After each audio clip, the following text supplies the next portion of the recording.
Mom, why are you getting a divorce? I don't want to talk about it, son, Veronica sighed. It just happened. I don't understand anything. You've lived together for almost 20 years. Your silver wedding anniversary is just around the corner, and now you're getting a divorce. Max, you're a grown man yourself and you should realize that if people break up, it means they had their reasons. But I don't want to tell you about them. It's ours, it's private. Mom. Maybe I have a right to know? After all, I don't have a normal family now. You have a family.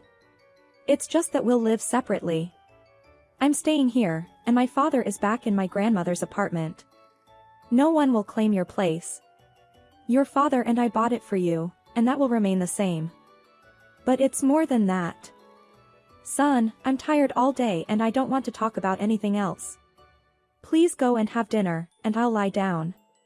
I don't feel well again today. Are you staying with me or are you going to your place? My place, Mom. You lie down and rest. Can I get you anything?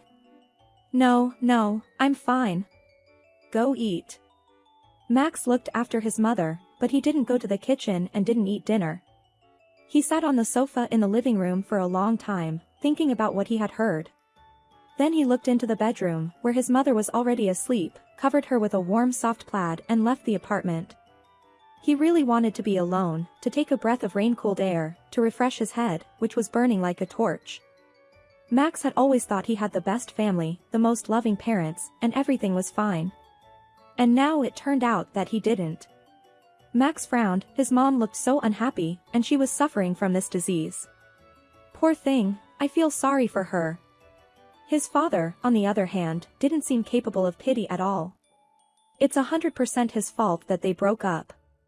Mom was always kind and soft, but father was demanding and strict. Max remembered well how he brought him up.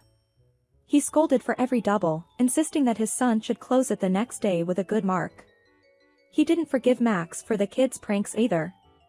It was very bad when someone complained about him not to his mother, but to his father. Max also remembered his mother's crying eyes. It turns out that despite everything, his mother still loved his father, loved him and forgave him everything. And now she just didn't have the strength left. And the father, what a time, when mom is so weak, she just finished treatment in the hospital. And then there's the divorce. Max felt unbearable anger. If his father appeared in front of him now, he would surely not hold back and make trouble. Suddenly the phone rang in his pocket. Max glanced at the incoming. It was Allison, the girl he'd been dating for a month now. Hello, Max, I need to talk to you. Can you come to my place right now? I can't right now. Max was annoyed with his parents, so he answered her rudely. Allison instantly sensed it, but continued to insist on the meeting. Max, but this is very important. Look, I don't have time to talk right now. I have family problems, you know? I have a problem, too, she cried. And you and I have to solve it together. What happened there? Exclaimed Max. I don't want to talk about it on the phone. Are you coming or not? Okay, let's meet tomorrow. It's late, I'm going to bed. Don't you get it? Allison was screaming. I don't want to wait until tomorrow. I need to tell you something. I want to see you right now. I don't. Max exploded. I don't want to see you right now. Max. Allison exclaimed, but he'd already dropped the call and then turned the phone off. Max didn't give Veronica's quarrel any importance. Especially since he didn't want to see anyone today. No one but his father. Of course, that would require traveling to the other side of town, but that didn't matter. He had to answer him why he'd done that to his mother. There was no doubt in Max's mind that it was his father's fault for the divorce. Suddenly, headlights flashed nearby, a loud honk sounded, and a passing car, before he could slow down, pelted the thoughtful guy with mud from head to toe. Swearing loudly, Max jumped aside, but it was too late. He had to get home to change his clothes. His already terrible mood sank to the limit, but Max decided not to postpone his visit to his father. He called a cab, and in half an hour he was already arriving at his house. Max had been a frequent guest here once. As long as his grandmother had been alive, his parents had always left him with her. It could be said that he had spent his entire childhood with his grandmother. But his mother's parents Max almost did not remember, they left one after another, when he was very young. Good memories came flooding back to Max. This is his favorite swing. And this is the old cherry tree he used to climb, imagining he was a pirate on a ship.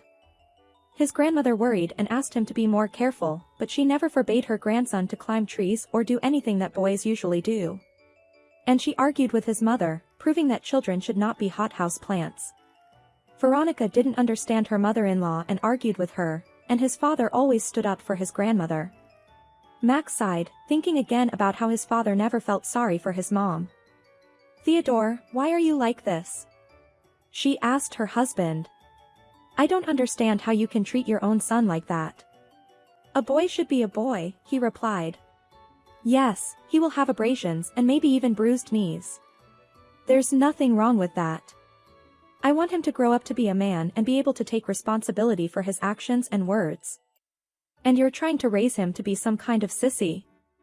You want him to be like you? You want him to be tough. Veronica, would you rather our son grew up white and fluffy?" The mother just waved the argument away. Walking up to his father's apartment, Max grinned. He hadn't grown up tough like his father wanted, nor fluffy like his mother had dreamed. He had been himself. And now, more than anything, he wanted to know the truth of why his father had left his mother. Opening the door with his key, which he still had from the days when he'd come to visit his grandmother, Max entered the apartment. Water was pouring in the bathroom, and Max decided to wait for his father in the living room. But as soon as he took a step in that direction, he froze in amazement. In the bedroom, Allison was lying on the bed. She had pulled the blanket up to her chin and was staring through the open door at her fiancé, who had appeared here unbeknownst to her. Both were silent, at a loss for words. The noise of the shower died down and a smiling Theodore emerged from the bathroom. He was wearing his favorite robe and a towel on his head, and he was quickly wiping his wet head, so he did not immediately notice his son. "Max?" The smile was gone from his face. "What are you doing here?" "Me? Me?" Max shouted and grabbed his father by the chest. Allison shrieked, but no one paid any attention to her. "What am I doing? What are you doing? You're a graybeard, aren't you? You left your mother because of that bitch? Do you even know that bitch dated me? Or don't you care?" Theodore easily shook off his son's hands. "So it's you, then?" he said calmly. "Well, then it's time, and now you and I are going to talk like man to man. I don't want to talk to you about anything. I've seen everything I need to see. You haven't seen anything. You don't understand anything.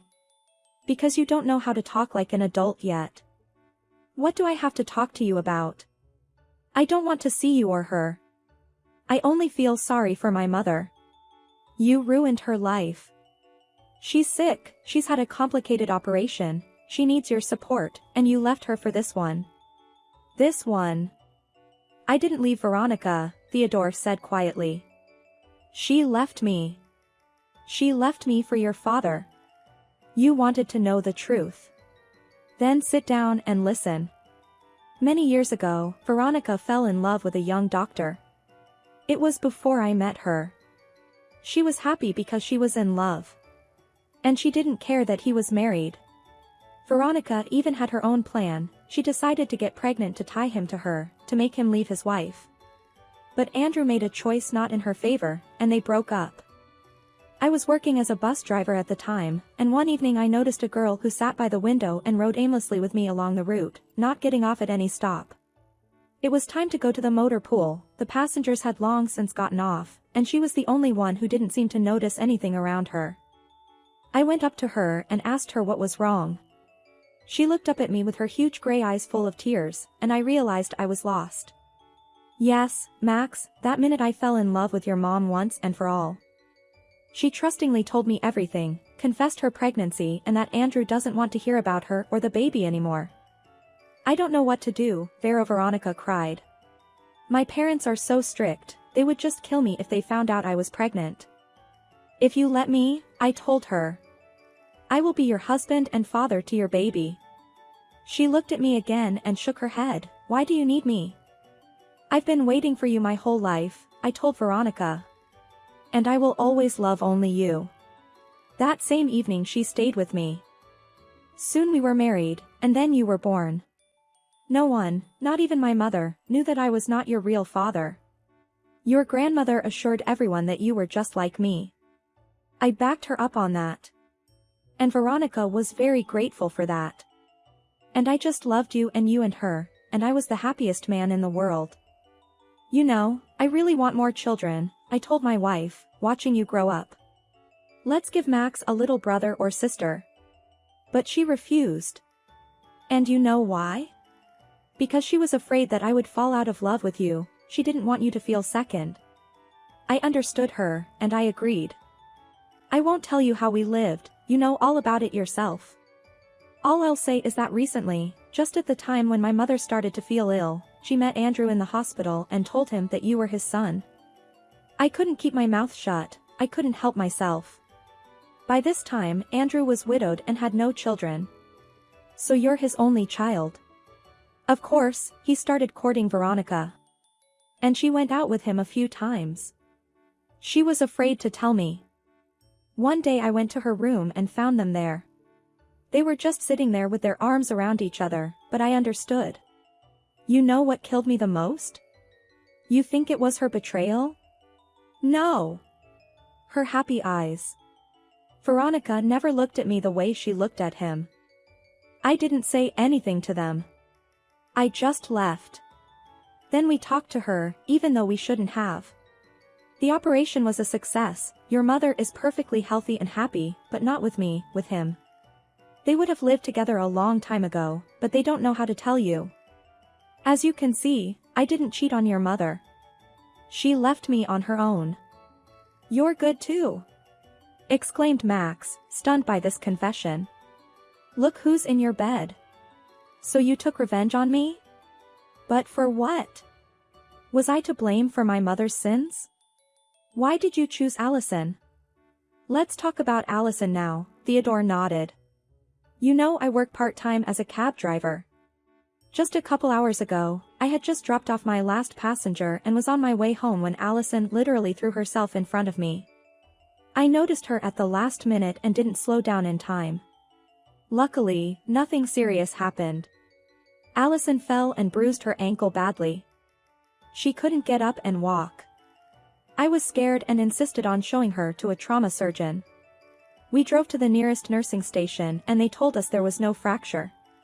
Allison never admitted to anyone that she had been hit by my car and only asked me to take her to some hotel so she could spend the night. The dorm where she lives now is too noisy and she wanted some peace. But when Allison fell, she got very dirty and they wouldn't let her in any hotel.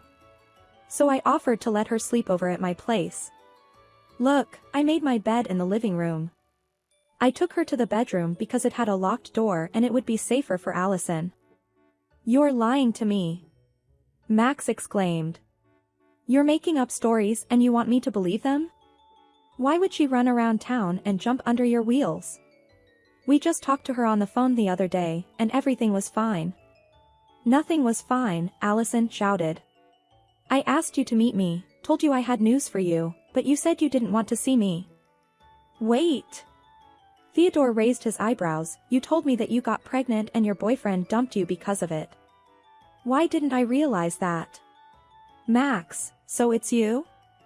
How could you give up your own baby? Max's legs gave out and he slumped to the couch. Allison, are you expecting a baby? Our baby? The girl's eyes filled with tears, and she nodded. Oh my God. Max clutched his head. I'm so confused. I don't understand anything. What should I do, Dad? I can still call you father, can't I? Of course you can. You'll always be my only son. Now you and Allison need to talk. Max, she needs your support. I'll go into the kitchen and put the kettle on. Once you've made up your mind, come and see me. Theodore waited for Max and Allison for over half an hour, but didn't rush them, realizing that they needed to sort things out. When they came out, however, the girl's face shone with joy. Max was smiling, too. "Thank you, Dad. You know, it's really lucky Allison got hit by your car. Otherwise, it could have been irreparable. I mean, she thought I dumped her. And I was just angry because I didn't understand why you and Mom broke up. And I blamed you for everything."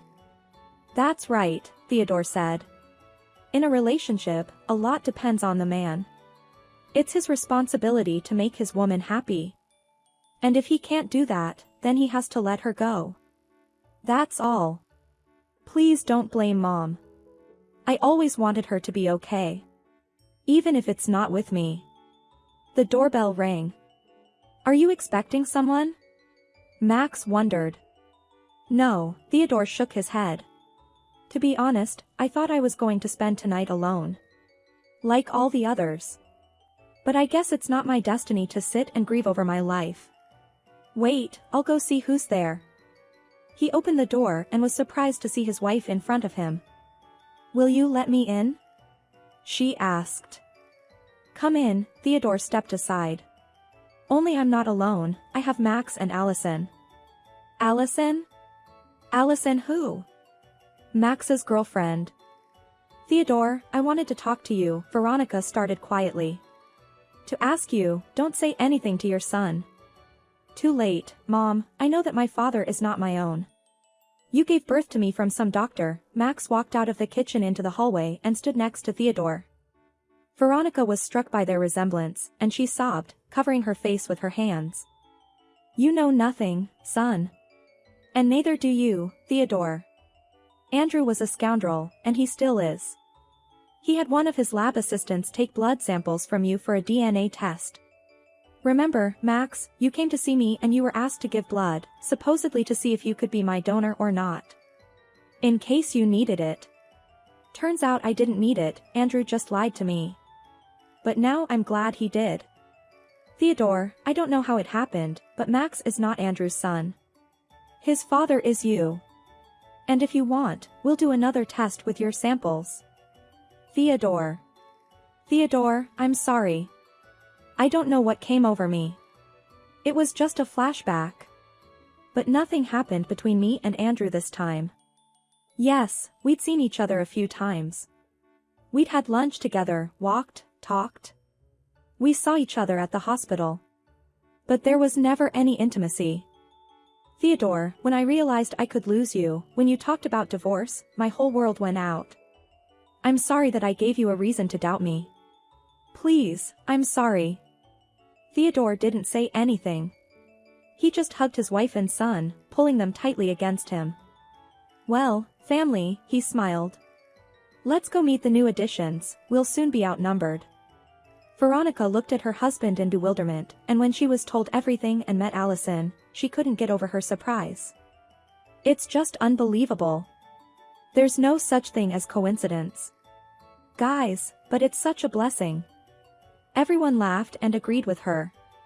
Everyone had light and warmth in their hearts, and believed that now it would always be like that. But a month later, a new happiness awaited them. "Theodore, remember you asked for a baby?" Veronica smiled at her husband. "Of course, and soon you and I will be nursing our grandson. Not only a grandson, but also a son or maybe a daughter." Amazed Theodore looked at his wife and then laughed happily. "Is it true?" "Yes. But I don't know whether to be happy or sad.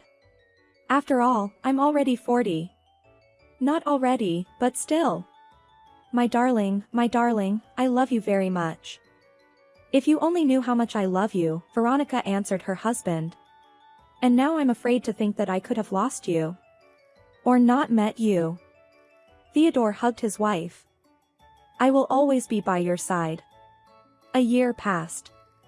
One evening while walking in the park with two families with small children, Veronica noticed Andrew standing nearby and keeping his eyes on them. She turned away and pressed herself against Theodore, who was rolling a stroller with their baby daughter in front of him. Max and Allison were walking beside them, their son, whom they had named Theodore after his grandfather, sleeping sweetly in his stroller. Andrew, seeing them off, sighed, only now he realized that his happiness, which had knocked on his door twice but he hadn't opened it, had passed him by. He lowered his head, slouched down, and slowly wandered to his empty apartment, where no one was waiting for him.